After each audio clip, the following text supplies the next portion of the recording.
নয় স্বতন্ত্র প্রার্থী হিসেবে যে মনোনয়ন আবেদনপত্র দিয়েছিলাম সেটা আপাতত গৃহীত হয়নি, কিন্তু আমরা আপিল করব।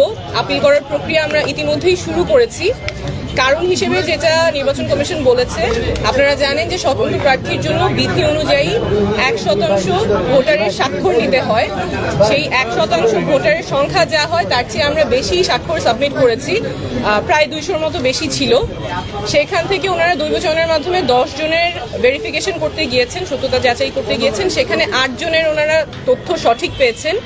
2 জনের ক্ষেত্রে ওনারা মানুষটাকে খুঁজে পেয়েছেন, সত্যতা যাচাই করতে পেরেছেন, কিন্তু সেই 2 জন ঢাকা নয়ের ভোটার ছিলেন না। ওনারা জানতেন না ওনারা ঢাকা নয়ের ভোটার। একজনের বাসা খিলগা যেহেতু ঢাকা 9 আর 11 দুইটাই পড়ে, উনি জানতেন যে উনি ঢাকা 9-এর ভোটার এবং তার জানার কোনো উপায় ছিল না যে সে ঢাকা 9-এর ভোটার না। উনি গিয়ে ওয়েবসাইটে চেক করেছেন, ওনার ভোটার নাম্বারটা পান নাই।